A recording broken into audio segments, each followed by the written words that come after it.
Assalamualaikum warahmatullahi wabarakatuh. Selamat datang di channel Muhammad Samsudin. Di kesempatan kali ini, saya akan bercerita arwah jenazah yang hilang. Sebelum masuk ke ceritanya, jangan lupa subscribe dulu ke channel ini. Selamat mendengarkan. Suara kendaraan yang baru saja berhenti di depan pagar rumah membuat Irma segera berlari meninggalkan dapur dengan cepat. Bisumi, asisten rumah tangga yang juga sedang berada di dapur bersama Irma, sangat terkejut dengan tingkah laku majikan pagi itu. Iksan, suami Irma yang baru saja keluar kamar, kini melotot arah jejak langkah istrinya yang tampak begitu bersemangat. "Ibu kenapa sih? Kok pagi-pagi begini sudah lari? Lagi tunggu tukang sayur, Bu," tanya Bu Iksan dengan suara lebih keras agar Irma mendengarnya. Sudah jelas tidak ada jawaban dari Irma karena wanita parubaya itu saat ini sedang menatap jendela keluar yang dari gordennya sudah terbuka fajar menyingsing. Tak lama kemudian Irma pun tersenyum karena pagi itu firasatnya benar-benar terwujud. Putri satu-satunya yang paling ia sayangi telah pulang setelah hampir 5 tahun menetap di kota lain untuk kuliah. "Arumi?" seru Irma, terdengar begitu bahagia luar biasa. Arumi yang baru saja akan buka pintu pagar rumah itu segera tersenyum sangat cantik seperti biasa.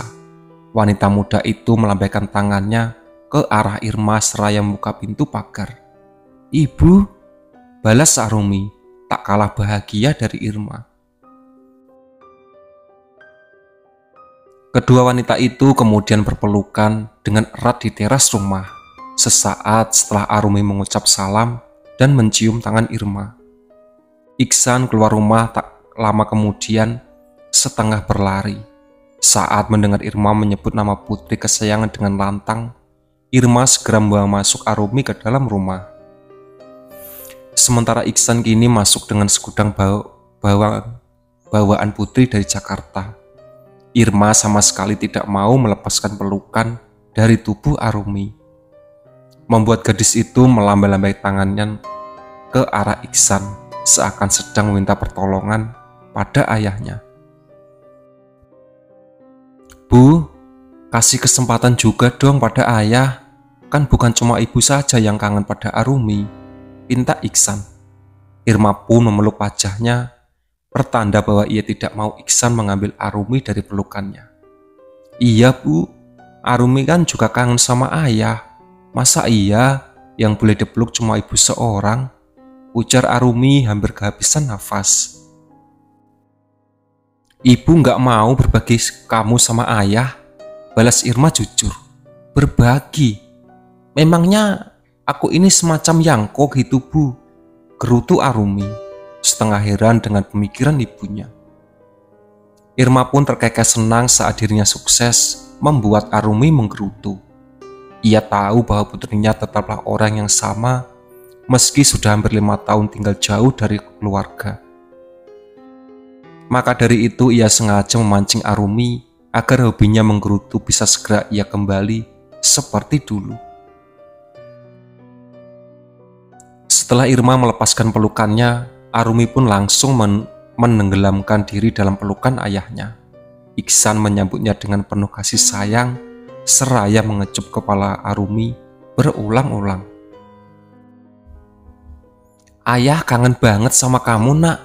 Jangan pergi lagi ya. Menetap di sini saja dan teruskan usaha-usaha yang sudah ayah bangun sejak dulu," pinta Iksan. Arumi pun tersenyum sambil menatap ayahnya dan mengangguk dengan mantap. "Insya Allah, aku akan langsung membantu ayah. Mulai dari sekarang, aku sudah menuntaskan pendidikanku dan sekarang aku sudah siap untuk terjun langsung di lapangan bersama ayah demi meneruskan usaha yang selama ini sudah ayah bangun," Arumi memberi kepastian. "Tapi Kamu jelas akan beristirahat dulu di rumah kan? Jangan langsung pergi-pergi dulu. Ibu juga masih kangen sama kamu dan ingin menghabiskan banyak waktu sama kamu di rumah. Harap Irma tampak benar-benar tidak ingin berbagi putrinya dengan Iksan. Iksan pun terkekeh saat melihat wajah merajuk istrinya kesayangan. Arumi pun kini langsung menepuk keningnya sendiri karena sadar bahwa dirinya akan kembali menjadi wasit di antara ayah dan ibunya. Sejak dulu hal itu sudah sering terjadi. Irma dan Iksan selalu saja berebut ingin menghabiskan waktu bersama Arumi.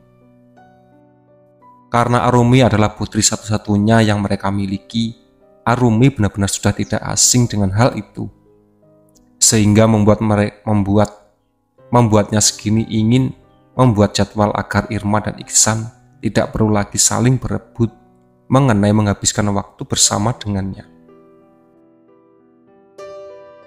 Usai mengobrol sebentar dengan Iksan dan Irma, Arumi pun segera membawa semua barang miliknya ke dalam kamar.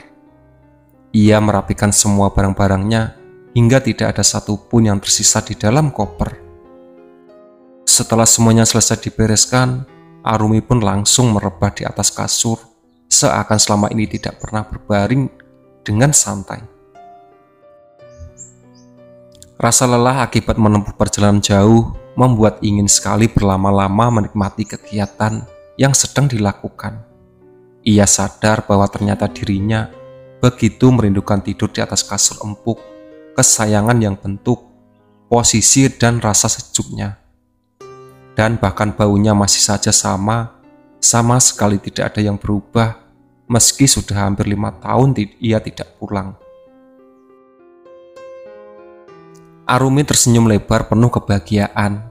Ia menutup kedua matanya sambil menghirup udara segar khas desa Gerobokan yang masuk melalui jendela. Ia sengaja membuka jendela itu tadi sebelum dirinya mulai membereskan barang-barangnya. Kini angin bertiup terasa sangat menyenangkan baginya sehingga terus ia ingin berbaring lebih lama.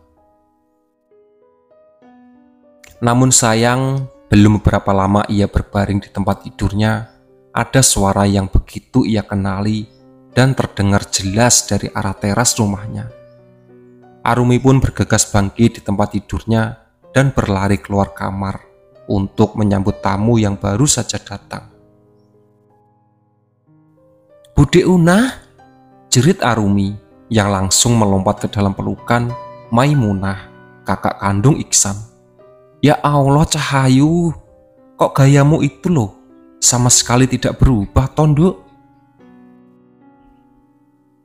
"Seneng banget lompat ning rangkulane Bude," omel Maimunah sambil tertawa lepas ketika mendekat tubuh Arumi. "Wah, mana nih oleh-olehnya?" tanya Nuning sepupu Arumi tanpa berbasa-basi. Arumi pun seketika mencebik di tempatnya.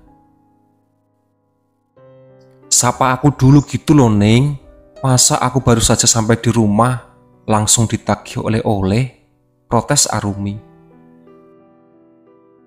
Nuning pun terkikih gelim beberapa saat, lalu kemudian merentangkan kedua tangannya untuk memeluk Arumi yang sudah dilepas oleh Maimunah. "Aku kangen banget loh sama kamu Rumi. Aku merasa nggak puas meskipun kita selalu video call selama hampir 5 tahun ke belakang," ucap Nuning yang kini mendadak menangis ketika berhasil memeluk Arumi. Arumi pun balas mendekap erat Nuning, seperti bagaimana yang Nuning lakukan.